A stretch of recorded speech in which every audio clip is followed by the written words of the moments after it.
kayo niya wala piyabi state. Ang snack, ang hotdog, wapianin sila yung mga sweldo. O ganun, pamisita magiging sila aron na mag-Bible study. Una, ang Ginoo nagsugo nini tungod kay ang kalag importante kayo ang ibangan sa Ginoo. Amen. Ihimo ni sa mga alagad sa Ginoo tungod kay ang kalag sa tao importante atubangan sa Ginoo. Tuhara may pagtuan sa kalag sa tao. Wala may purgatorio, kundi impierno lang o langit. Unay, ang tumong sa Ginoo nga ato kita siyang kingharian.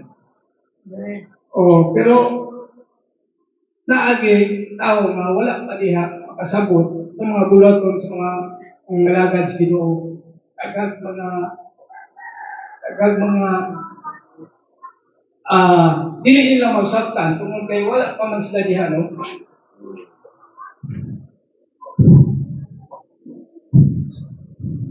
Unay rason nga alag sa tao importante kayo atubangan sa Ginoo. Sa John 11:25-26 Juan 11 usa ka importante si Jesus mingon kanila, ako mao ang pagkabanaw ug ang kinabuhi. Ang mutuo kanako bisan siya mamatay, mabuhi pa siya. Amen ba? Amen ba? Ay kita nagatuo lang kita diya sa Ginoo. Patay atong lawas, ang atong espiritu, mabuhi. Muna'y ingon sa pulong sa Ginoo. Muna ka importante ang kalag sa tao, no? Kinanglan dito na Kristos kinabuhi diha sa akong agsak-agsak kinabuhi. Kaya nangalagad sa Ginoo nimong si Kristo nga ya sa John 10:27 ang akong tagniro nakaila kanako og sila nakadungog. Ang akong mga kaniro nakadungog kanako ug ako nakaila kanila.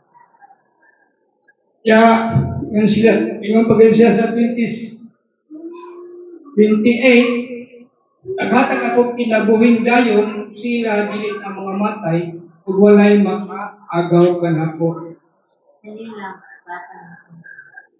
Nagayod sila mawala kung walay bisan kinsa makaagaw kanila sa akong kamot.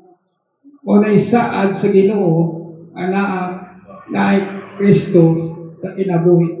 Unay seguridad sa tao anay Kristo sa kinabuhi.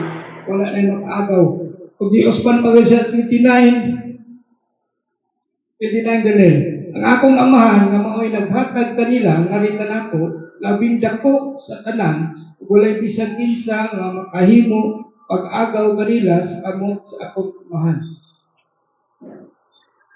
Unay seguridad sa kinabuhi kanay Kristo sa tao kanay Kristo kinabuhi walay makaagaw.